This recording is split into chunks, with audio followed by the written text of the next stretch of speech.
की। आइए ईश्वर का स्मरण करते हैं, त्र्यंबकम मंत्र पाठ करते हैं। ओम त्र्यंबकम यजामहे सुगंधिं पुष्टिवर्धनम् उर्वारुकमिव बन्धनान् मृत्योर्मुक्षीयमामृतात्। ओम शांति शांति शांति। उस परम पिता को नमन है। आप सभी लोगों का मैं अभिवादन करता हूं। आप सभी लोगों को मेरा अभिवादन है और धन्यवाद भी है। आप सभी समय के ज्ञाता है और समय पर पहुंचते हैं, उत्साहित करते हैं और प्रश्न भी पूछते हैं। तो आज हमारी तीसरी कक्षा है। कल भी हम कक्षा रखेंगे क्योंकि स्वाध्याय में स्वाध्यायान मां प्रमदितव्यम, प्रमाद नहीं करना चाहिए, क्योंकि हमें 7 दिन में इसको कवर करना मुश्किल दिखाई पड़ रहा है। एक दिन अतिरिक्त हमें मिल जाएगा। तो ये जैसे भागवत आदि लोग सुनते हैं बड़ी श्रद्धा में, सप्ताह भर ज्ञान यज्ञ करते हैं, ये हमारा इसी तरह एक ज्ञान यज्ञ होगा। तो इसमें कल भी आप लोग आए। अब मैं गुरुजी अभयदेव जी को आज स्मरण करता हूं, क्योंकि गुरुजी का बढ़िया कुछ नियम है, सिद्धांत है। शोध करते वक्त वो मुझे बार बार स्मरण कराते थे कि जब भी आप पढ़ो तो जो भी टीका है, टिप्पणी है, जिस पे भी आप कार्य करते हो, तो उन सबका भरसक संग्रह करो, उन सब पे एक बार गुजर जाओ और हमेशा कोशिश करो कि आपसे कुछ भी नहीं छूटा है। हम जानते हैं कभी भी 100% हम उस अर्थ तक नहीं पहुंच पाएंगे, लेकिन जो हमारे पास सामग्री है उन सभी को आप टटल लो, देख लो क्या पद है, क्या प्रकृति प्रत्यय है, क्या प्रश्न हो सकता है, किसने क्या लिखा है, हमारे पास क्या टेक्स्ट है। इन सभी पे एक बार गुजर जाओ और फिर तुम्हें प्रसन्नता मिलेगी। अरे हमने इस विषय पर पढ़ा, जाना, सुना।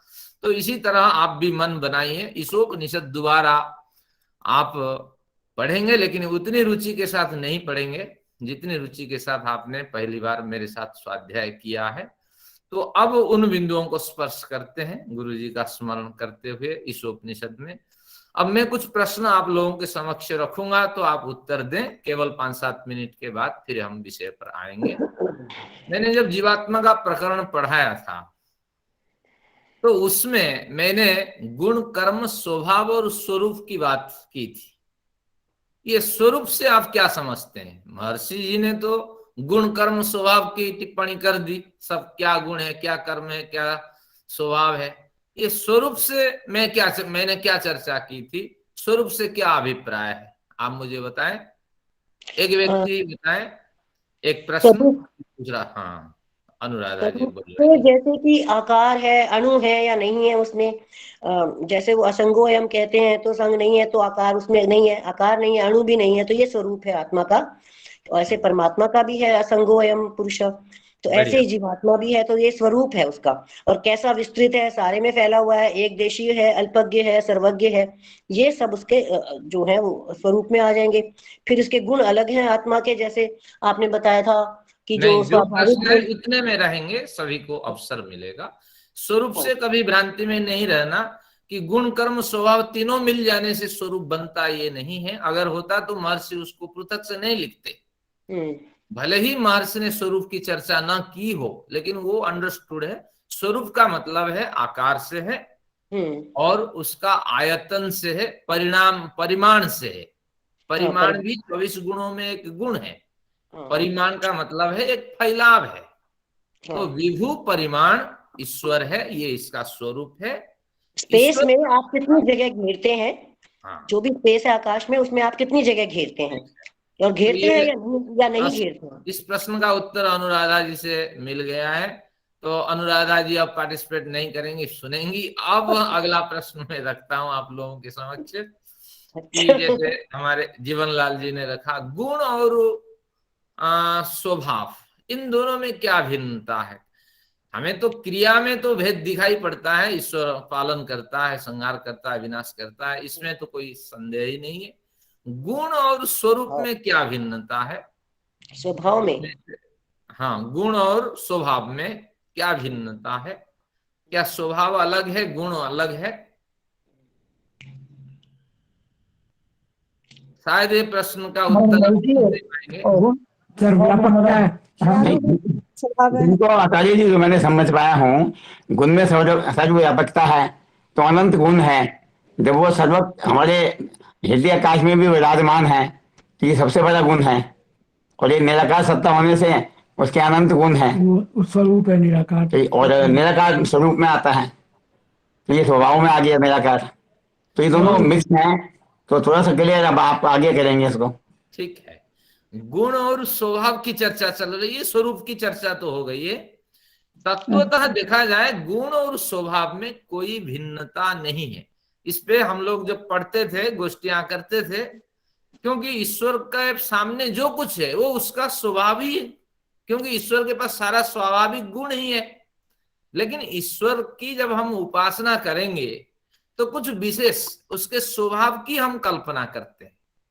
तत्वतः हम गुणों से, स्वभाव में से कोई मतलब भिन्नता निकाल ही नहीं पाएंगे, लेकिन उपासना के लिए उसका उसके जो दया आदि वृत्ति है उसकी, और जो न्यायकारिता है, और जो सौगुण सौशील्य वात्सल्य आदि है, तो इनका हम स्मरण करके प्रसन्नता प्राप्त करते हैं। तो इसलिए हमने इसमें भेद बनाया है। तत्वतः जो ईश्वर का गुण है वो सारा स्वाभाविक है, और जो स्वभाव में है वो उसका स्वभाव ही है। गुण और स्वभाव में कोई भेद नहीं, लेकिन उपासना के अभिप्राय से कुछ हम भेद बना करके गुणों के माध्यम से हम स्वभाव की ओर चलते हैं। तो क्योंकि गौण पदार्थों से ही विशेष मुख्य पदार्थ को हम प्राप्त करते हैं, तो जो गौण हो तो उस तरह जो कुछ गुण हम ग्रहण कर सकते हैं, तो उन्हीं का मनन करते हुए फिर स्वभाव में हम अपने को ढाल लेते हैं। चलिए, अब एक बढ़िया प्रश्न है। क्या प्रश्न है? ईश्वर सर्वव्यापक है, ईशावास्यम, ईश्वर हर जगह निवास करता है, व ईश्वर के द्वारा हर जगह निवास करने योग्य है। उस पैसिव वॉइस को हम एक्टिव वॉइस में बदल देते हैं। ईश्वर सब जगह निवास करता है। ये कैसा संभव है? एक म्यान में दो तलवार तो नहीं घुस सकती, तो ईश्वर कैसे सर्वव्यापक हम कैसे मान लें?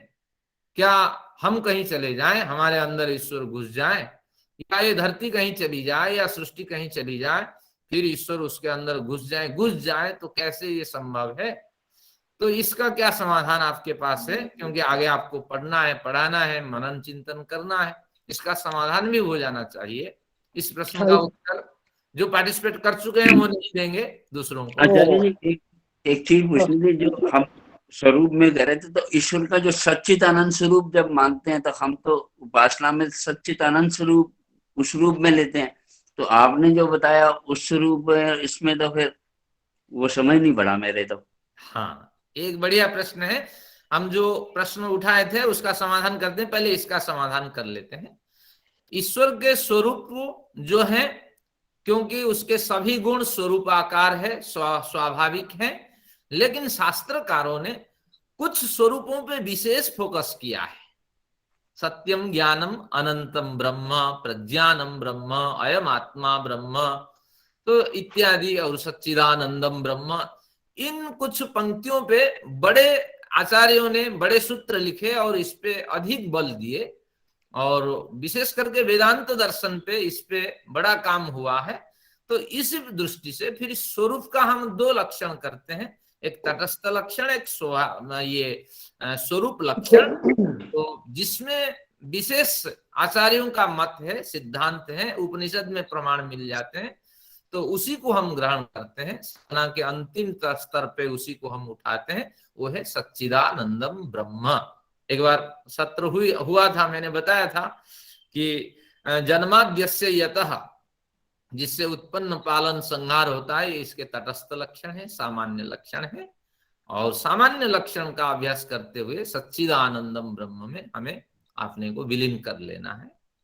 तो इस तरह है, तत्वतः गुण और स्वभाव में कोई भिन्नता नहीं है, और हम इस पे बड़ी चर्चा कर चुके हैं अध्ययन के समय से, तो इसको भी आप ध्यान में रखें। चलिए, अब क्या प्रश्न था? ईश्वर कैसे सर्वव्यापक है, हम कैसे मान लें? कोई आपके पास है प्रमाण, युक्ति? जो पार्टिसिपेट कर चुके हैं उनसे भिन्न दूसरे कुछ बताएं।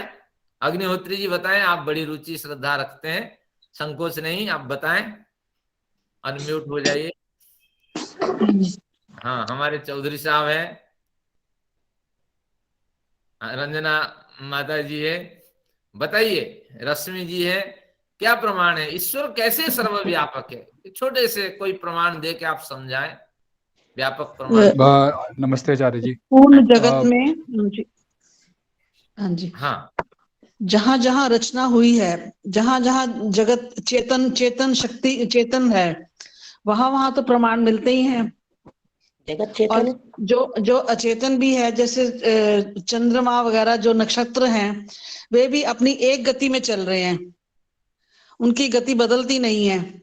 जो गति बदले, मतलब इसका अर्थ है कि कोई उनको चलाने वाला है। तो चलाने वाला कौन है? वो ईश्वरी है, ईश्वरी शक्ति है। तो इस दृष्टि से सर्वव्यापक है। हाँ, अग्निहोत्री जी आप बताएं।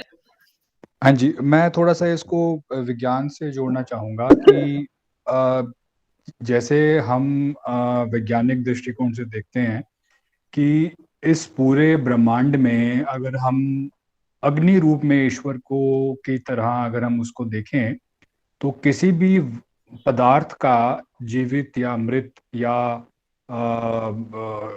कोई भी किसी भी तरह का पदार्थ हो, ऑर्गेनिक या इनऑर्गेनिक, जड़ या चेतन, उसका टेम्परेचर 0 डिग्री केल्विन हो ही नहीं सकता। तो इसका अर्थ ये है कि हर एक जड़ चेतन पदार्थ में अग्नि का रूप है, और जिस तरह, और क्योंकि अग्नि ईश्वर स्वरूप है, तो जहां भी अग्नि का रूप है वहीं ईश्वर की अवस्था ही है वो। तो इस तरह से मैं इस बात को समझता हूँ। बहुत बढ़िया। हमें पदार्थ विज्ञान के लिए आपकी सहायता लेनी होगी जब हमें आवश्यकता पड़ेगी। धन्यवाद आपका। आचार्य जी, ईश्वर सबसे सूक्ष्म पदार्थ है, सूक्ष्मतम, अणु अणुयान महत्वम अणुयान, इसलिए सृष्टि के सूक्ष्म से सूक्ष्म और महत्व बड़े से बड़े पदार्थ में ईश्वर विद्यमान है स्वयं। The creator is living with in its creation. ये है, बहुत बढ़िया विचार है। हम प्रेम सचदेवा जी को सुन लेते हैं। मैं 2 शब्द कहना चाहूंगा। अब जैसे सारी चर्चा चल रही है और अग्निहोत्री साहब ने भी जैसे बताया है अग्नि का रूप है, तो अग्नि के साथ प्राण सबसे अधिक महत्वपूर्ण है। हमारे शरीर में जो प्राण शक्ति है वो ईश्वरी है। यदि प्राण नहीं तो हमारा शरीर ही नहीं, और फिर वो हमारी इस प्राण शक्ति के माध्यम से हमारे हृदय आकाश में विराजमान है कि हमें चेतना भी देता रहता है। यदि हम कोई गलत काम करेंगे तो हमें भय होता है, डर होता है। तो ये सबसे बड़ा अच्छा प्रमाण है कि हम बाहर क्यों जाएं, प्रकृति को तो बाद में देखेगा ना, आप बताइए, पहले हम अपने अंदर ही झांकें। 2 शब्द मैं भी बोलूं? नहीं, आपका हो चुका है, और क्योंकि हमें विषय भी आगे बढ़ाना है। नहीं, इसी को थोड़ा सा सचदेवा साहब इसी प्रश्न पर जुड़ नहीं पा रहे हैं। मैं जुड़ा हूँ। हाँ, बताइए। जुड़ा हूँ जी, बिल्कुल। सचदेवा जी जुड़े हुए। बोलिए, कैसे ईश्वर सर्वव्यापक है? हमने अभी जाना कि ईश्वर सूक्ष्म से सूक्ष्म है, तो वो भौतिक आंखों से नहीं दिखता है, लेकिन इतना सूक्ष्म होने से विभु है, वो सब जगह व्यापक है। हमारे शरीर के कण कण में भी और पूरे ब्रह्मांड में भी पूरा ऐसा व्यापक है जैसे ठसाठस कोई चीज भरी होती है। तो इसलिए वो सर्वव्यापक है, उसकी कोई गति नहीं, क्योंकि जगह ही नहीं गति करने की। तो वो इस प्रकार हम कह सकते हैं कि वो सर्वव्यापक है, और सिर्फ योगियों को ही उसकी व्यापकता जो है वो पता लग सकती है, क्योंकि भौतिक आंखों से ये नहीं दिखता। बढ़िया विचार है। आइए मैं इसको उपसंहार करता हूँ ये चर्चा एक को। शब्द मैंने बोलना है, एक शब्द बोलना है। हाँ बोलिए। जो, क्योंकि वो सूक्ष्मतम है, जो सूक्ष्म पदार्थ है वो स्थूल में जा सकता है, स्थूल सूक्ष्म में नहीं जा सकता। तो इसलिए वो इतना सूक्ष्म है कि वो हर चीज में एंटर कर सकता है, वो सूक्ष्मतम है, इसलिए जो भी सूक्ष्म से सूक्ष्म चीज होगी वो उसमें एंटर कर जाएगा। वो तो हर जगह एंटर इसीलिए करता है कि वो सूक्ष्मतम है। चलिए इस अनुराधा जी के बिंदु को आप समाधान का बिंदु माने। दो प्रकार तो संबंध सूक्ष्म तो होता है। आत्मा भी है। हाँ, अब इसको सूक्ष्म नोट करिए, तब आपके बच्चे पूछेंगे। तो इस प्रश्न का समाधान इतना है, संबंध दो प्रकार का है। एक संबंध है कि व्याप्य व्यापक संबंध है, और एक संयोग संबंध है। संयोग का मतलब है एक के ऊपर एक पुस्तक आप रखते जाइए, ढेर बनती हुई चली जाएगी, तो पुस्तकों की ढेर होगी। तो एक म्यान में दो म्यान तलवार नहीं रह सकती, इसका मतलब संयोग संबंध। एक के जिनमें जो पार्टिकल हैं, जिनमें अणु है, उनमें संयोग संबंध देखा जाता है। लेकिन सूक्ष्म और स्थूल पदार्थों के बीच में जो संबंध है उसको कहते हैं व्याप्य व्यापक संबंध। इसमें कई बार भ्रांति हो जाती है विद्वान को, व्याप्य किसे माने, व्यापक किसको माने। तो इसका सूत्र है व्यापनम करोति इति व्यापकः। कौन व्याप्त होने की चेष्टा करता है? ईश्वर, सूक्ष्म पदार्थ। तो इसीलिए ईश्वर व्यापक है, और ये जो संपूर्ण सृष्टि और इसके बाद जो जीवात्मा जो ईश्वर की तुलना में स्थूल है, तो उसमें ईश्वर व्यापक होकर के विद्यमान रहते हैं। और ये सारी सृष्टि और जो जीवात्मा रूपी पदार्थ है, जिसको जगत से हमारा सूत्रकार ने स्पष्ट किया है, ग्रंथकार ने, तो वो व्याप्य है। तो व्याप्य व्यापक भूलेंगे नहीं, व्यापक को पकड़ेंगे। व्यापनम करोति इति व्यापकः स च ईश्वरः। तो इस तरह ईश्वर व्यापक है और सृष्टि व्याप्य है, और हम भी व्याप्य है। चलिए इसका समाधान हो गया। अब आते हैं शास्त्रों का थोड़ा स्वाध्याय करते हैं। आप सबने पढ़ा है, सुना है, और इस शास्त्र में तो अधिक श्रम हमें करनी चाहिए। आइए विषय को समझते हैं। अब ये आपके समक्ष कल का जो अध्ययन हुआ था, तो उसका कुछ स्वरूप ये आपके समक्ष अभी है, प्रस्तुत है। ये मैं इसको बड़ा कर रहा हूं। दो बिंदु मैंने कहा था कि जगत शब्द से ईश्वर, जगत शब्द से हमारे ग्रंथकार कुछ भी कहते हो, लेकिन महर्षि का विचार था जीवात्मा है। तो इसको देखते हैं, क्योंकि विषय आपको स्पष्ट होना चाहिए। महर्षि पहले ही संस्कृत में भाष्य बनाते हैं, इसके बाद फिर उसका एक शब्दार्थ करते हैं, फिर इसका अनुवाद होता है। तो अनुवाद करने वाला हिंदी में जो है वो कौन है हम नहीं कह सकते, कई बार महर्षि भी करते होंगे।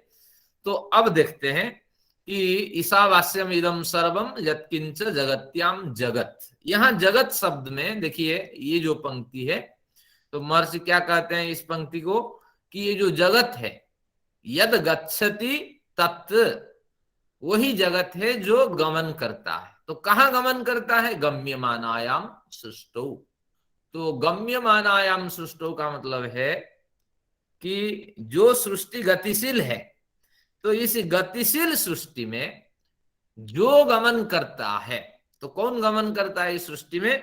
तो महर्षि के अपने ही विचार हिंदी में यहाँ स्पष्ट है।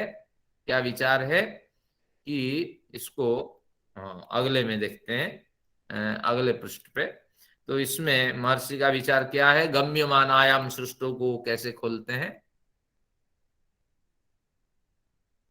देखिए ये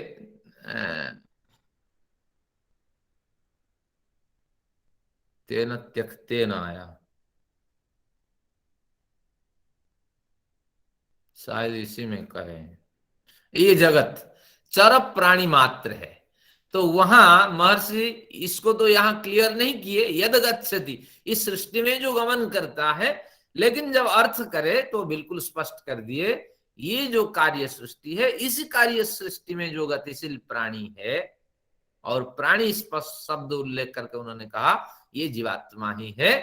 तो ईश्वर संपूर्ण सृष्टि में व्याप्त है, और जो कौन कौन सृष्टि में विद्यमान तत्व है ना, जो जगत है, गतिशील जो कार्य सृष्टि है उसमें, और जो चराचर प्राणी मात्र, जो इस चर अचर रूपी सृष्टि में जो प्राणी विचरण करता है, तो ये सभी प्राणी ही जगत शब्द से ग्राह्य है। तो इस तरह ये महर्षि के विचार रहे। अब आगे आते हैं, इसमें जब कहा तेन त्यक्तेन भुंजीता, यहां देखिए संस्कृत में अर्थ करते हैं वर्जितेन तच्चित्तेन। तो वर्जितेन तच्चित्तेन का अर्थ करते हैं कि जो आसक्ति रहित चित्त है, तो यहाँ चित्तेन, चित्त जब आसक्ति से रहित हो जाता है तो उस समय वो त्यक्तेन अर्थ के साथ उसका संबंध स्थापित होता है। ईश्वर सारी सृष्टि में व्याप्त है, तो इसलिए जब हमारा कुछ है ही नहीं तो हम एक मेहमान के समान यहाँ इसका उपभोग करें। मैं और मैंपन का भाव यहाँ हम त्याग दें पदार्थों को भोग करते समय। इस जगत का मालिक सर्वद्रष्टा है, सर्वज्ञ है, सर्वकर्मा है, वह मुझे देख सुन और जान रहा है। तो इसलिए थोड़ा संकोच भावना भी साथ में रखें और भोगों को न्यायपूर्ण आवंटन करके भोग करें। अपने भोगों को अनासक्ति भाव से न्यूनतम उपभोग करें, ताकि आपके द्वारा छोड़े गए जो कौर है उससे दूसरों का कल्याण हो सके। तो ऐसा ही कुछ विचार इसमें त्यक्तेन शब्द से निकल रहा है। तो भुंजिता, ये नहीं कह रहे हैं कि खूब भोग करो, लेकिन त्याग पूर्वक भोग करो, ये पंक्ति लगा करके उल्लेख करते हैं कि देखो कि ईश्वर सब देख रहा है, जान रहा है, सुन रहा है। तो इसलिए तच्चित्तेन यानी चित्त रहितेन निर्लिप्तेन चेतसा भुंजिता, निर्लिप्त चित्त से तुम उपभोग करो, ये कथन है। अब यहां जो था, मैंने कहा था कि महर्षि दो अर्थ मानते हैं। मां गृध कस्यस्वित धनम का दो अर्थ मानते हैं। बा का एक होता है और, बा का एक अर्थ होता है अथवा। तो यहां दो अर्थ है कि इस पंक्ति का क्या है कि मां गृध कस्यस्वित धनम, कस्यस्वित धनम मां गृध, किसी के धन का अपहरण मत करो, ये तो महर्षि मानते ही है। तो इसके बाद फिर कहते हैं कस्यापि स्विधि प्रश्ने बा, एक प्रश्न भी यहां उठता है बा कह करके अथवा के अभिप्राय से। क्या प्रश्न उठता है? धनम कस्यस्वित, भला त्याग भावना से तुम भोग करो, लेकिन धन किसका है भला, ये प्रश्न उठाते हैं। बार बार अपने से पूछो। अगर आप कहोगे, क्या कहोगे? मैंने धोखा दे दिया और मैंने अपने दुश्मन को ये चकमा दे दिया और बहुमूल्य पदार्थों का अब स्वामी बन गया। अरे ये मेरा दुश्मन क्या जाने धन कैसे कमाया जाए, कम मेहनत से कैसे मैंने धन कमाया। तो इस तरह अगर शाबाशी आप लेते हो, लेकिन ये पंक्ति याद करते रहो, मां गृध कस्यस्वित धनम, तो कस्यस्वित धनम को याद करो। धनम कस्यस्वित, ये धन है किसका? मेरे दुश्मन का ये धन नहीं है और मेरा तो था ही नहीं। जब ईश्वर ने मुझे दिया नहीं, मैंने दुश्मन से लिया, ये दुश्मन का भी ये धन नहीं है, बल्कि ये धन उस मालिक का है। और अगर वो देख रहा है, जान रहा है, सुन रहा है, तो निश्चित रूप से उसी का धन मैं अपहरण कर रहा हूं, तो भयंकर सजा मुझे मिलेगी। तो इसलिए इस भावना को महर्षि ने यहां दिखाया। तो इतनी पंक्ति हमें याद करते रहना चाहिए। धनम कस्यस्वित, कस्यस्वित धनम, मां गृध को भूल जाइए, धनम कस्यस्वित, क्योंकि मेरे पल्ले में जितना आया वो मेरा ही है, पुरुषार्थ के आधार पे मुझे आगे बढ़नी है।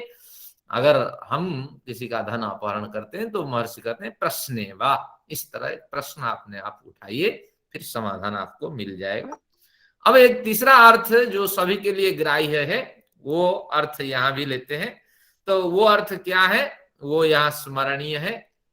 यहाँ है जैसे कस्मै देवाय हविषा विधेम, क का मतलब सुख, सुख देने वाले उस ईश्वर के लिए हम नमन करते हैं, हवि का विधान करते हैं।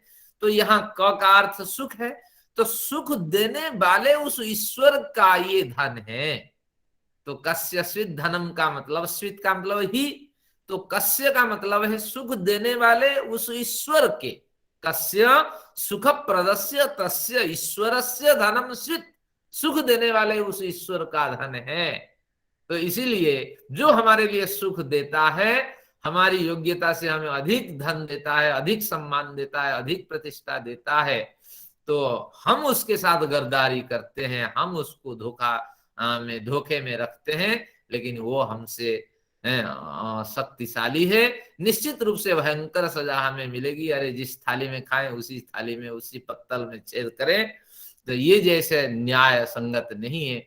तो सुख देने वाले का धन ही हम अपहरण करते हैं। तो इस तरह 3 अर्थ आपको ध्यान रखना है। एक बार फिर स्मरण कराता हूं अगले मंत्र से जाने से पहले, ये ध्यान रखिए। पहला अर्थ है कि त्याग भावना के साथ आसक्ति रहित चित्त से उपभोग करें, मेंपन ममत्वपन का त्याग कर दें। दूसरा अर्थ हुआ, महर्षि का अर्थ हुआ, बार बार आपने को पूछें ये धन है किसका, मैंने जिसको चकमा दिया है उसका धन नहीं, ये तो ईश्वर का धन है। तो इसलिए सर्वद्रष्टा ईश्वर देख रहा है, जान रहा है, सुन रहा है, मुझे सजा देगा। और अंतिम अर्थ जो है, सुख देने वाले उस ईश्वर का ये धन है। अरे मेरे लिए जिसने सुख दिया है और मैं उसको धोखा देने की बात कर रहा हूं, लेकिन वो सर्वशक्तिमान है, सर्वद्रष्टा, सर्वज्ञ है। तो इस तरह इसके भी 3 अर्थ लिए और इसके भी 3 अर्थ लिए। इसको आप दोबारा सुन करके अभ्यास में रखें। अब आते हैं अगले विषय पर, इसको छोड़ते हैं। अगला विषय क्या है, अगला मंत्र लेते हैं। ये मंत्र स्पष्ट हो गया है। आइए, आज का जो प्रकरण है महत्वपूर्ण है, लेकिन थोड़े से समय है, कवर करते हैं इसको। मंत्र पाठ करते हैं। ओम कुर्वन्नेवेह कर्माणि जिजीविषेत् शतं समाः एवं त्वयि नान्यथेतोऽस्ति न कर्म लिप्यते नरे। फिर एक बार पढ़ते हैं। कुर्वन्नेवेह कर्माणि जिजीविषेत् शतं समाः एवं त्वयि नान्यथेतोऽस्ति न कर्म लिप्यते नरे। इसमें ये कहा कि जिजीविषेत् शतं समा, सम संवत्सर के अर्थ में होता है। जहां समा शब्द लिखा होता है, संवत्सर वर्ष के अर्थ में है।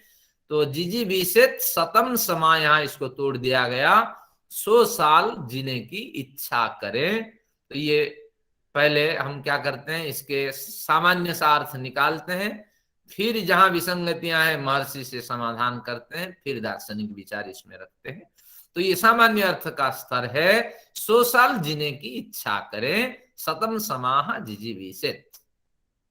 तो 100 साल से पहले अगर आप मरना चाहते हैं तो कानून आप हाथ में लेते हैं, ऐसा ही कुछ विचार इसमें आ रहा है। तो भैया 100 साल हमारे हाथ के थोड़ी हैं, हम कैसे 100 साल जीने की इच्छा रखें, ये तो ईश्वर के हाथ की ये सारी श्रृंखला है। तो लेकिन ऋषि कहते हैं 100 साल तुम जियो, पहले अगर मरोगे तो कानून हाथ में लिए तो हम भयंकर सजा देंगे। तो क्या सजा आगे बताएंगे। तानहम द्विशतः क्रूरान संसारेषु नराधमान, ये गीता की एक पंक्ति है। जो सिद्धांत के विपरीत चलता है वो नराधम है, मनुष्यों में अधम है।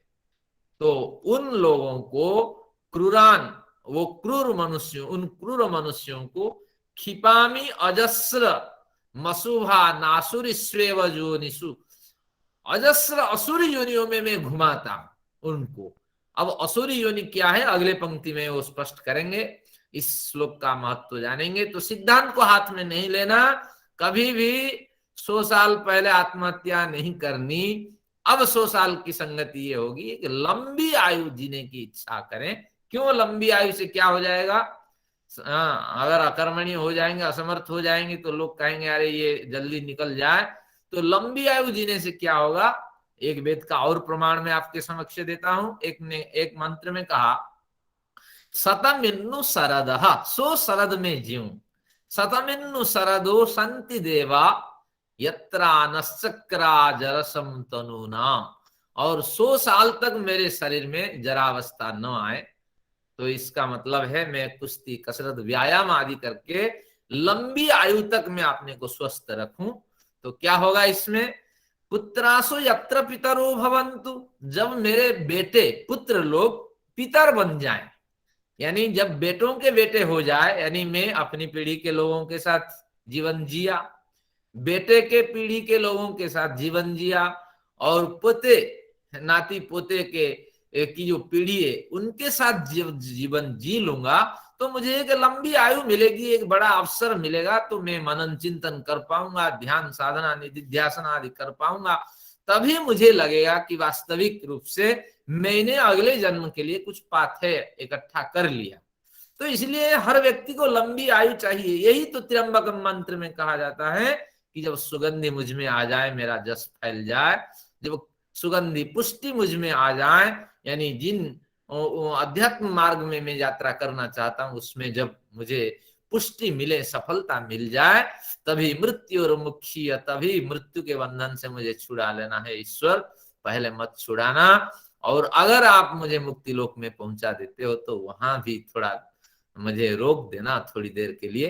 तो निश्चित रूप से बड़ी आयु की यहाँ प्रार्थना की गई है। सभी वेदों में सामंजस्य है, समता है, कहीं भिन्नता नहीं है। यही बात इसमें कही गई है कि 100 साल जीने की इच्छा करो।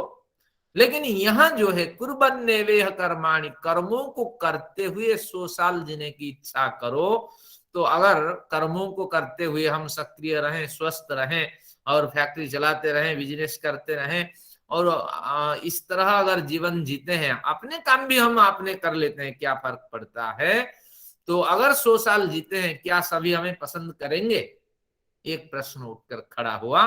तो अब बिंदु यहाँ रहा कि अगर ऋषि कहते हैं 100 साल कर्मों को करते हुए, अपना कार्य स्वयं निर्वाह करते हुए, अपना खर्चा स्वयं कमाते हुए अगर 100 साल हम जीते हैं, तो भी लोग हमें पसंद नहीं करेंगे, यार ये निकल जाए। क्योंकि अगर फैक्ट्री के मालिक होंगे, किसी अधिकारी होंगे, तो लोग कर्मचारी कहेंगे अरे इन्होंने तो जीवन भर शोषण करता रहा और ये हमें मार के ही छोड़ेगा, तो इसलिए ये व्यक्ति चले जाना चाहिए। क्योंकि विचार तो वही होंगे ना, परिवर्तन तो होगा नहीं। तो इसीलिए हमें अब महर्षि की शरण जाना है कि ये क्या कर्म करके हमें 100 साल जीना है। हजारों लोगों ने हजारें बात की है। अगर मीमांसा पे जाएंगे, मीमांसा का एक अलग स्वरूप है। वो कहते हैं कर्म जो है वो है 5 प्रकार का है।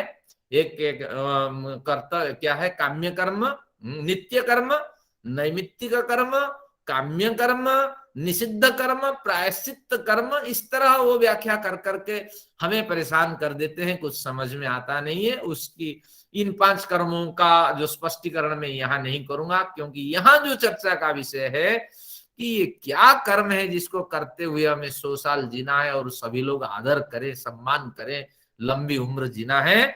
देखिए महर्षि क्या करते हैं कि कर्माणि कुर्बन एव, करते हुए ही, अस्मिन संसारी, संसार में, कर्माणि जिजीविषेत शतं समा, कर्मों को करते हुए इस संसार में 100 साल जीने की इच्छा करें। वो कर्म क्या है ना? धर्म्याणि वेदोक्तानि निष्काम कृत्यानि कर्माणि। वेदोक्तानि, वेदों में उक्त, वेदों में बताए गए निष्काम कर्म करते हुए 100 साल जीने की अगर इच्छा करते हो तो उस जीवन में निश्चित रूप से तुम्हें सफलता मिलेगी और सभी के प्रिय पात्र बनोगे। और तुम निश्चित रूप से 100 साल क्या 1000 साल भी जियोगे तो कोई तुम पे टिप्पणी नहीं करने वाला है।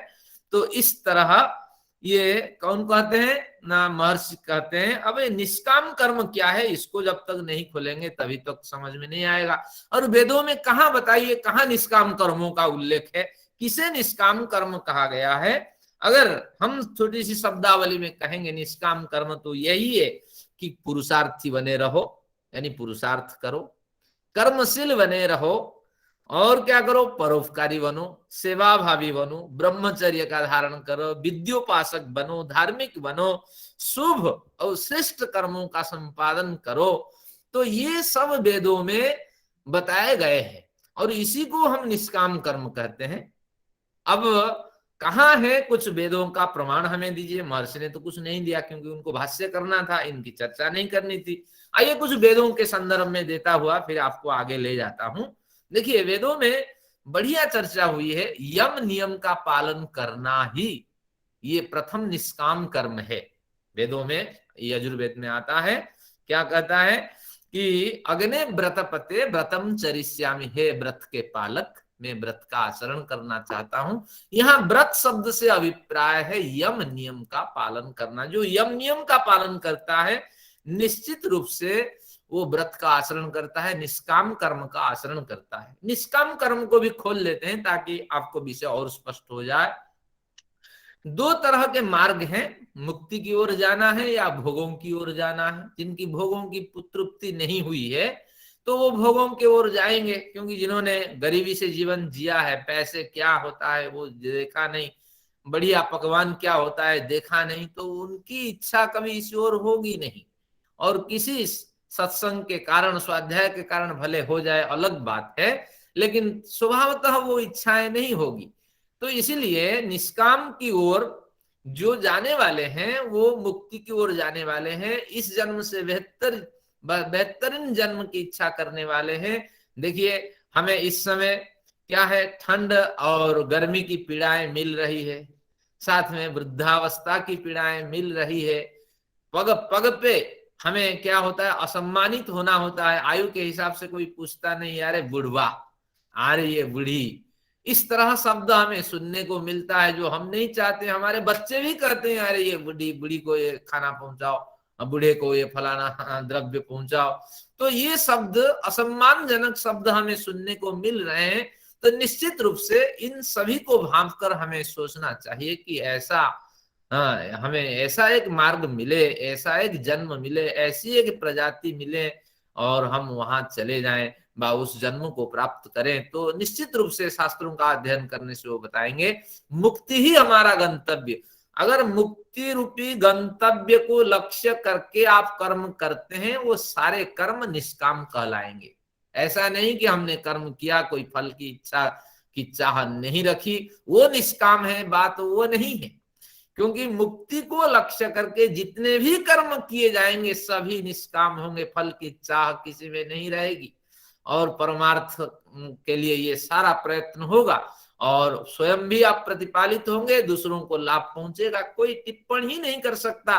केवल यम नियम का आचरण करें तो निश्चित रूप से वो निष्काम कर्म करने वाला होगा। अब निष्काम का अर्थ आप समझना, मन से कभी कामना समाप्त नहीं होगी, लेकिन मुक्ति रूपी परम पुरुषार्थ को लक्ष्य बनाकर किए गए समस्त कर्म निष्काम होते हैं।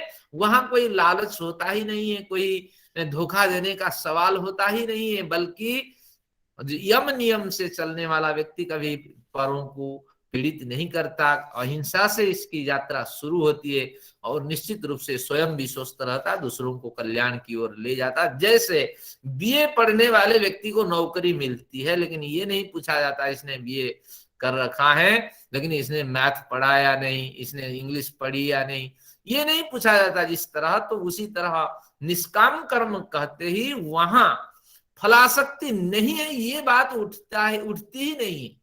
तो इसलिए निष्काम कर्म करते हुए 100 साल जीने की इच्छा यहाँ कही गई है। लेकिन वेदों में कहाँ कहाँ इस बात की चर्चा हुई है, थोड़ी आपकी श्रद्धा के लिए कुछ थोड़े से विचार में रखता हूं। देखिए, तो कहा अग्ने व्रत प्रतिव्रतम चरिष्यामि, मैं व्रत का आचरण करना चाहता हूँ, यम नियम का आचरण करना चाहता हूँ। इदम अहम अनृतात् सत्यम उपैमि, मैं चाहता हूं इस असत्य मार्ग से मैं सत्य मार्ग की ओर जाऊं। तो इस तरह असत्य सत्य की यहाँ चर्चा है। मैं सत्य मार्ग पे चलूं, असत्य का त्याग करूं, व्रत से यम नियम का पालन करूं, यह कथन है। मुंडक उपनिषद पे जाएंगे जो वेदों के आधार पे विचार रखता है, सत्येन पंथा विततो देवयान, क्योंकि सत्य मार्ग के द्वारा देवयान मार्ग प्रशस्त होता है, जिस मार्ग में येना क्रमंति ऋषयः आप्त कामा, जो ऋषि लोग हैं, हमारे पूर्वज लोग हैं जिनकी बड़ी प्रशंसा हुई है, तो वे लोग हमेशा सत्य द्वारा विस्तृत देवयान मार्ग की ओर जाने के लिए हमें प्रेरित करते रहे हैं और वे भी गए हैं। तो हमें उस मार्ग पे जाना चाहिए। तो इस तरह सत्य की यहाँ कथन, सत्य का यहाँ कथन हुआ है। और आप जानते हैं एक मंत्र में ये कहा गया कि युयोध्यस्मत् जुहुराणमेन, जो एनह पाप है, कुटिल पाप है, वहां से हमारी निवृत्ति कराइए।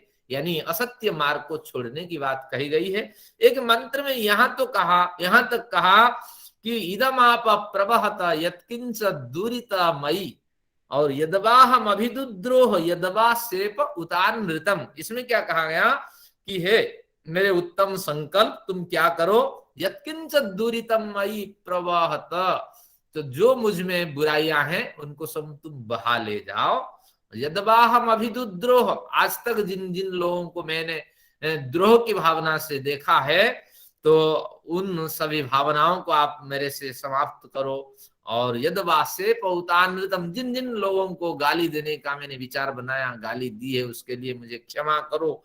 और एक मंत्र में ये कहता है, यो न पापमन न जहाति तमुत्वा जहिमा वयम, अगर मैं गलत काम करता हूं, मेरा क्रियमाण कर्म खराब है, जैसा हम कर्म करते हैं उसी हिसाब से व्यवहार करते हैं, हमारा कर्म में हमारे उसकी छाप पड़ती है हमारे कर्म में।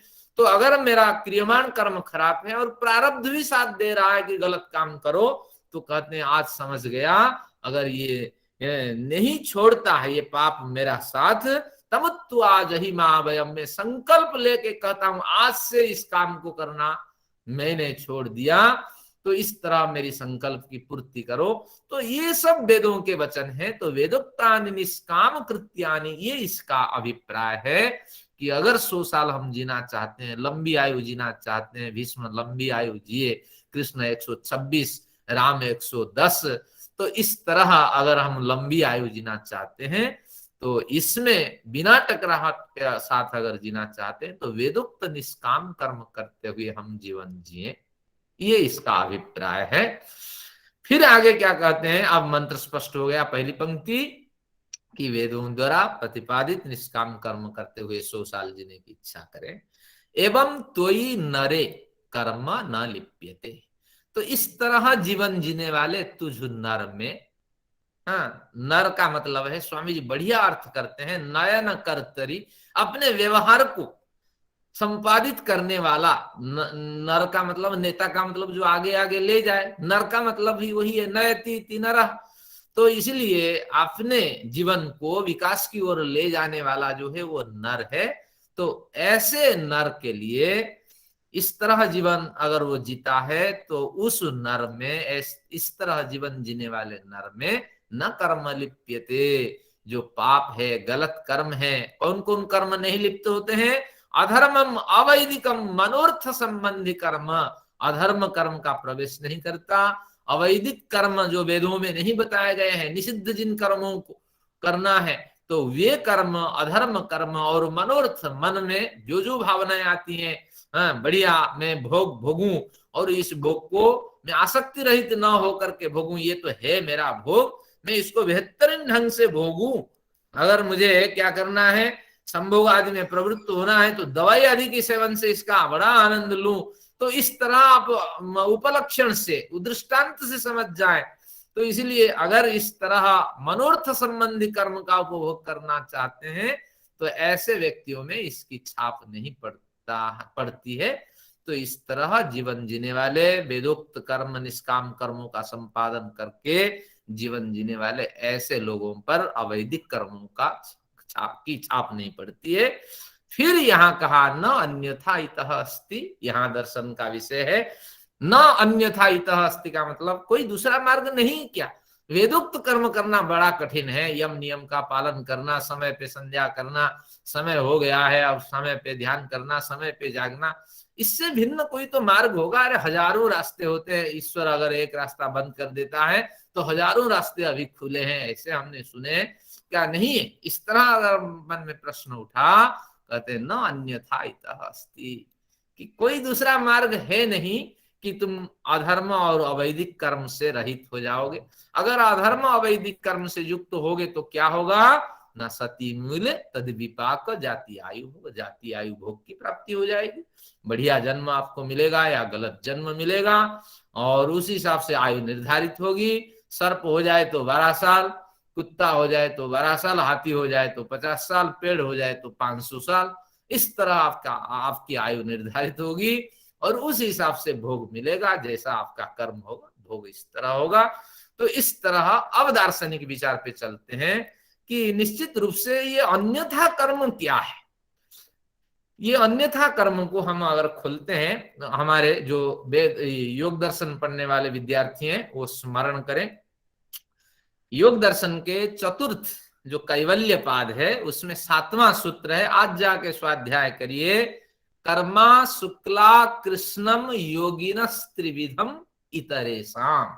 योगिनः त्रिविधम, योगिनः योगियों के, कर्मा शुक्ला कृष्ण, योगियों के अशुक्ल अकृष्ण कर्म होते हैं, यानी न पाप कर्म होता है, न पुण्य कर्म होता है, न शुभ कर्म होता है, न अशुभ कर्म होता है। तो क्या होता है, न निष्काम कर्म संपादित होता है योगियों के जीवन में।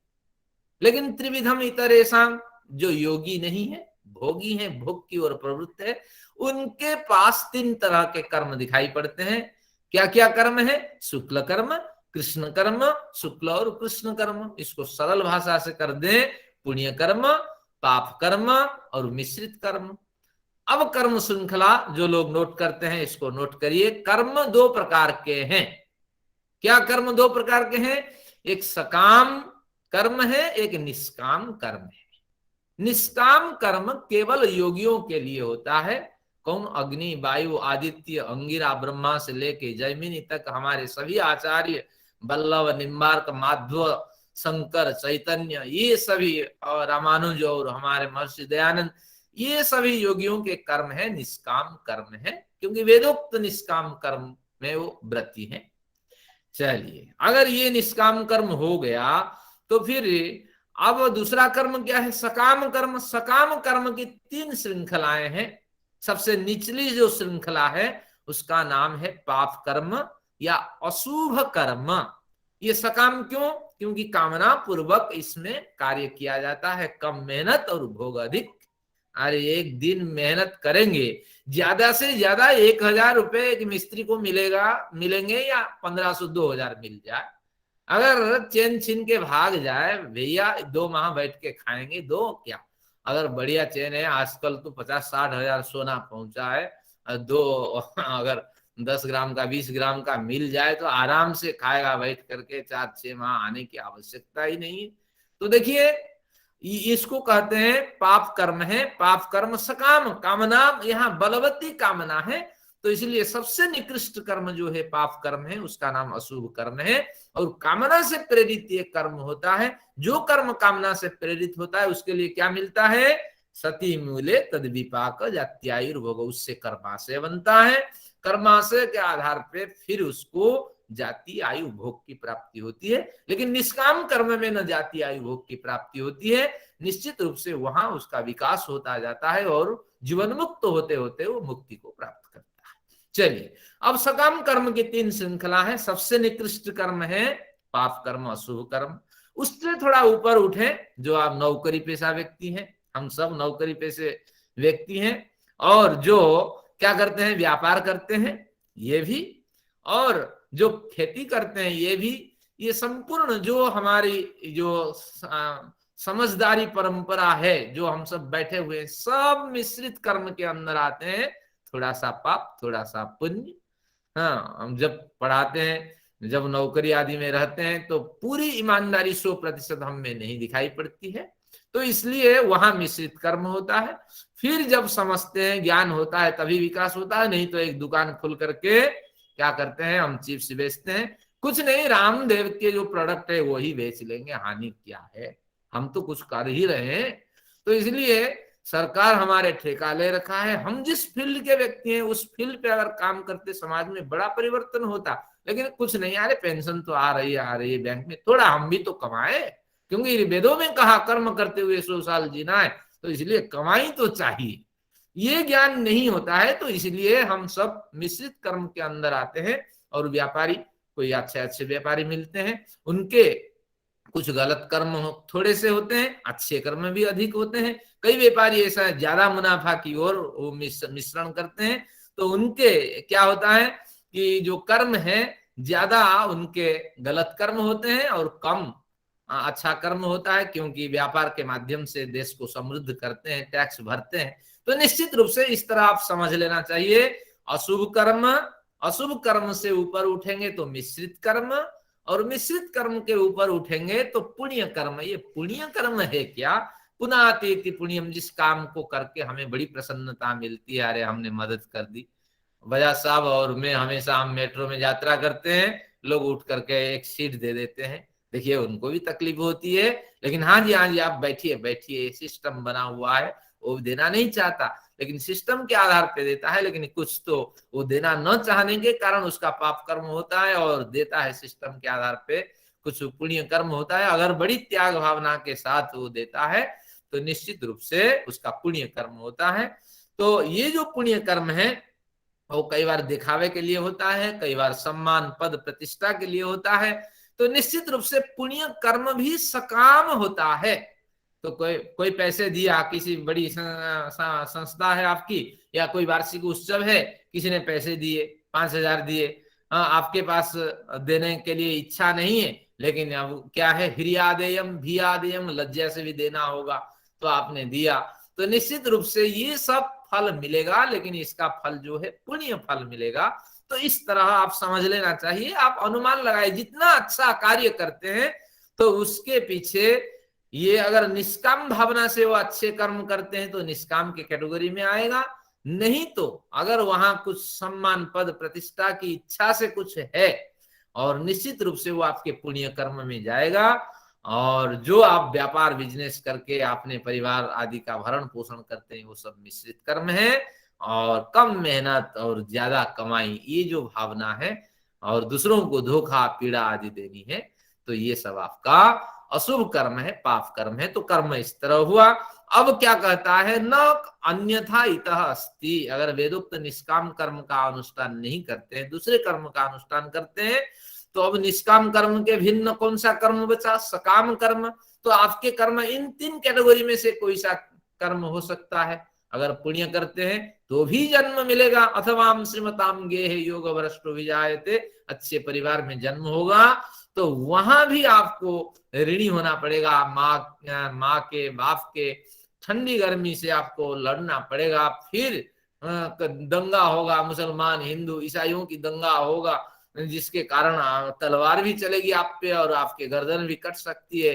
तो और भूख प्यास से आप दुख भी पा सकते हैं, बुखार भी आ सकता है, और ये कोरोना वायरस आप पे हमला कर सकता है। तो पुण्य कर्म भी आपको दुख देने वाला है। मिश्रित कर्म से थोड़ा अधिक दुख मिलेगा, क्योंकि आपने जितना काम किया और उतने को लिप पुत करके और कीचड़ गंदा फैला दिया, तो कितना पुण्य कितना पाप ये ईश्वर निर्णय करेगा। ये भी भयंकर दुख देने वाला है, और पाप कर्म तो दुख देने वाला है। कैसा पाप कर्म, क्षिपामि अजस्र असुहानासुरीस्वेव जोनिषु, अजस्र असुरी योनियों में तुम्हें भेजता हूं, इसी ठंड में पैदा कर देगा हिमालय पर।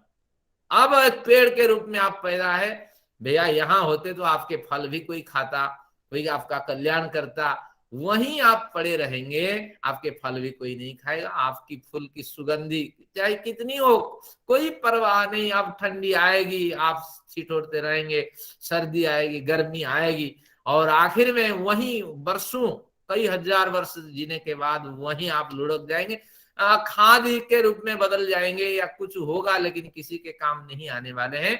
तो इस तरह अजस्र अशुभ योनियों में, असुरी योनियों में ईश्वर भेजता है। तो इसलिए ध्यान रखना इस सूत्र को पढ़ते हुए कि बड़ी लंबी आयु जीने की इच्छा करना, वेदोक्त निष्काम कर्म की ओर ध्यान देना, वेदोक्त मार्ग पे चलना, हो सके निष्काम मार्ग पे आप चलो, अगर न हो सके तो पुण्य मार्ग पे चलने की कोशिश करो, लेकिन कभी मिश्रित मार्ग की ओर नहीं जाना। भले ही आपने नौकरी की हो, भले ही व्यापार किया हो, कोई बात नहीं, लेकिन समझ आ जाने पर थोड़ा सा अभी भी परिवर्तन कर लो। जितना हो गया उसको तो आप भोगेंगे, लेकिन आगे तो सुधार हो सकता है, क्योंकि अधिक पुण्य कर्म, अधिक जो शुक्ल कर्म होता है वो कृष्ण कर्म पे भारी पड़ता है। कृष्ण कर्म रुक जाता है, शुक्ल कर्म विकास की ओर ले जाता है, पुण्य कर्म विकास की ओर ले जाता है। तो हमेशा हमें वेदोक्त मार्ग पे चलना चाहिए, और इस जन्म से बेहतरीन जन्म मिले, और जो कमियां हम में रह गई है उसकी पूर्ति हो जाए, और हम ईश्वर का अनुभव करें, ईश्वर के आनंद से जुड़े। इस तरह ये निष्काम कर्म का अभिप्राय है। महर्षि बिल्कुल यही लिखते हैं, और ये महर्षि के विचार यहाँ जो है कर्म की, आज तक जितनी परिभाषाएं कर्म की बड़ी परिभाषाएं, लेकिन महर्षि के भाष्य नहीं होता। तो ये निष्काम कर्म की यहाँ चर्चा हो नहीं पाती। अब हमारे पास 5 मिनट है, अगला सूत्र थोड़ा स्पर्श करते हैं। ये विषय क्लियर हुआ। अब हम अगले बिंदु पे चलते हैं। अगले बिंदु में क्या मिलेगा, मंत्र पाठ करते हैं। अंधम तमः नहीं, असुरिया नाम ते लोका अंधेन तमसा आवृता तांस्ते प्रत्यापि गच्छन्ति एके चात्महनो जनाः। असुरिया नाम ते लोका अंधेन तमसा आवृताः तांस्ते प्रत्यापि गच्छन्ति एके चात्महनो जनाः। जो लोग निष्काम कर्म नहीं कर पाते हैं, सकाम कर्म से जीवन जीते हैं, तो उनसे भी, उन सकाम कर्मों में से भी जो लोग क्या नहीं कर पाते हैं, पुण्य कर्म नहीं कर पाते हैं, मिश्रित कर्म तक भी नहीं कर पाते हैं, तो केवल ही पाप कर्म से जीवन जीते हैं। अरे बढ़िया, जियो, खाओ पियो, मौज मस्ती करो और है क्या, इस भावना से जो लोग जीते हैं उनकी क्या दशा होती है, यहाँ इसका वर्णन है। क्योंकि 3 मिनट में हम कवर नहीं कर पाएंगे, लेकिन इतना देखना है, ये के चात्म हनुजना, जो आत्मा के हत्यारे लोग हैं। तो आत्मा तो अमर है, आत्मा तो कभी मरती नहीं है, फिर आत्मा की हत्या कैसे हो जाए। हन हिंसा गति धातु से है, यहाँ हत्या अभिप्राय नहीं, हिंसा का अर्थ हत्या नहीं है। हिंसा के 3 अर्थ होते हैं। आत्मा के प्रति हिंसा करने वाले तो क्या है कि आत्मा को जब पीड़ित करते हैं, हिंसा पीड़ासु, जब किसी को हम पीड़ित करते हैं तो वो भी हिंसा कहलाती है। तो आत्मा को जब हम पीड़ित करते हैं, अरे जब दूसरों की हम क्या करते हैं, हत्या करते हैं, तो उस समय या हत्या ना करके सताते हैं। शत्रु की क्या परिभाषा है, सात इति शत्रु, हमें कोई शत्रु मानता है तो हम उसको सताते हैं।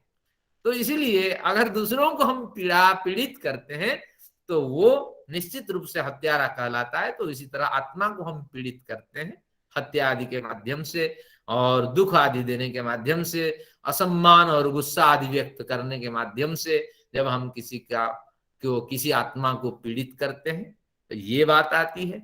दूसरी बात आती है कि आत्महनुजना, अगर हम आत्मा को दुर्गति की ओर ले जाते हैं तो वो भी आत्महन की बात है, क्योंकि आत्मा के हत्यारे हैं। आत्मा के कल्याण के लिए हमने कुछ नहीं किया, सब किया, बच्चों के लिए, बेटों के लिए, बेटी के लिए, पत्नी के लिए, सबके लिए, अपने लिए, लेकिन आत्मा के कल्याण के लिए हमने कुछ नहीं किया। 1440 मिनट में से 5 मिनट हम नहीं निकालते, हमारे पास समय नहीं है। तो ये आप सोचिए, आप सब आत्महत्यारे हैं। लेकिन इन दोनों अर्थों के अतिरिक्त महर्षि भाष्य मैंने कहा था ना, हमें पढ़ना है। महर्षि और कुछ कहते हैं, क्या कहते हैं एक बार देख लीजिए। आप सब आत्महत्यारे हो, देखिए, यह आत्मानम घ्नन्ति तद विरुद्धम आचरन्ति ते, क्योंकि जो आत्मा की हत्या करते हैं, आत्मा में से आवाज आती है, भैया ये नहीं करना, ये अनुचित कार्य है, इस कार्य को करके निश्चित रूप से तुम दुख पाओगे।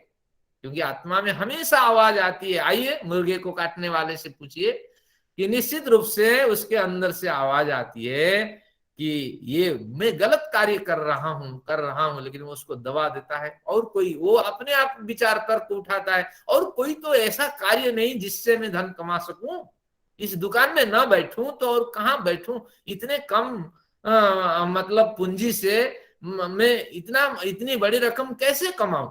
तो इस तरह वो आत्मा की आवाज को दबाने वाले होते हैं। जब दूसरों की हत्या करते हैं, दूसरों को पीड़ित करते हैं, कभी हम सोचते नहीं है। तो इसलिए इस मंत्र को हम अगले बिंदु में खोलेंगे। ऐसी स्थिति में आप क्या करें, तो जब हम कोई बड़ा काम करना है, कोई विसंगतियां आपके समक्ष आनी है, और कोई हिंसा आदि की ओर आपकी प्रवृत्ति देखी जाती है, आंख बंद करके उस ईश्वर की शरण में चले जाइए। हे ईश्वर, आप बताइए, मेरे सामने ये मार्ग दिखाई पड़ रहा है, मैं कौन सा मार्ग चुनूं। तो निश्चित रूप से अगर आप निरंतर ईश्वर से जुड़े रहते हैं, अंदर से आवाज आएगी। अगर ईश्वर से नहीं जुड़ते हैं तो आपको कोई आवाज आएगी तो भी समझ में नहीं आएगी। जैसे समय तो नहीं है, एक उदाहरण से मैं स्पष्ट करता हूं। एक व्यक्ति क्या है, बुढ़ापा में, बढ़िया रोचक कथा है। क्योंकि आत्मा से कैसे आवाज आती है हम तक नहीं पहुंचती है। एक व्यक्ति ने कभी मेडिटेशन किया ही नहीं, अब मृत्यु के समय पर सभी पता लगा कि अभी जाने वाला है 1-2 मिनट के अंदर, 5-7 मिनट के अंदर, तो उसको सभी बोलने लगे, अरे बोलो राम बोलो, राम बोलो, कृष्ण बोलो, हरि बोलो, ओम बोलो, भूर्भुवस्सुवः बोलो। अरे कभी अभ्यास किया ही नहीं, वो देखता रहा, लेकिन सुनता रहा, उसकी चेतना सक्रिय थी, तो फिर वो बोल नहीं पा रहा था। तो आखिर में उसके बेटे को लाया गया, बोला ये बेटे के नाम बोलो, तुमने तो बढ़िया नाम रखा है, क्या रखा है, चैतन्य रखा है, नारायण रखा है, श्री कृष्ण रखा है, माधव रखा है। तो इस तरह जितने उसके बच्चे बेटियां ईश्वर के नाम की हैं, सबको बुलाया, इसका नाम बोलो, इसका नाम बोलो। आखिर में बड़ा बेटा आया जिसका नाम चैतन्य था या ओम था, ओम का नाम बोलो, ओम का नाम बोलो। तो वो कहता है ये तो मेरा गुड्डू है। इतने में उसका मुंह खुल गया, तो वो कहता है गुड्डू ठीक हो? तो तात्पर्य क्या हुआ, उसको ओम नाम स्मरण नहीं आया, गुड्डू का नाम स्मरण आया। तो निश्चित रूप से आत्महत्यारे जो व्यक्ति हैं तो उनको स्मरण नहीं आने वाला है। अभी से अभ्यास करिए, क्योंकि जितना अभ्यास होगा उसी का ही प्रतिफलन आपके मेडिटेशन में पड़ेगा और आपके व्यवहार में पड़ेगा। तो इसीलिए ये कहते हैं जो आत्मा के हत्यारे हैं, आत्मा की आवाज को दबाने वाले हैं, ये भी आत्म हत्यारे हैं। और ये किस किस लोक को जाएंगे, इनकी क्या क्या दुर्गतियां होगी, कल इसका अध्ययन करेंगे। तो इसको पढ़ के आइए। और महर्षि का धन्यवाद, इन्होंने ये बढ़िया अर्थ दिया है। तो अपनी आत्मा की आवाज आप सुनिए और मेडिटेशन के माध्यम से हमेशा जोड़ने की कोशिश करिए अपने, तभी कुछ विकास होगा। तो समय की अवधि में मैं यहाँ इस विषय को समाप्त करता हूँ। आप सभी लोगों का धन्यवाद। औपचारिक समाप्ति, शांति पाठ, और जिनको जाना है आप जा सकते हैं। प्रश्नोत्तर के लिए 15 मिनट है, मैं विद्यमान रहूंगा, आप प्रश्न रख सकते हैं, आपको मैं सुन सकूं। आइए शांति पाठ करते हैं। ओम द्यौः शान्तिरन्तरिक्षं शान्तिः, पृथिवी शान्तिरापः शान्तिरोषधयः, शान्तिः वनस्पतयः, शान्तिर्विश्वे देवाः, शान्तिर्ब्रह्म शान्तिः, सर्वं शान्तिः, शान्तिरेव शान्तिः, सामा शान्तिरेधि। ओम शान्तिः शान्तिः शान्तिः। वैदिक अभिवादन सभी को, सप्रेम नमस्ते। सत्र की समाप्ति है। अब प्रश्नोत्तर सत्र है, आप अपना विचार रखें और कुछ मुझे भी आप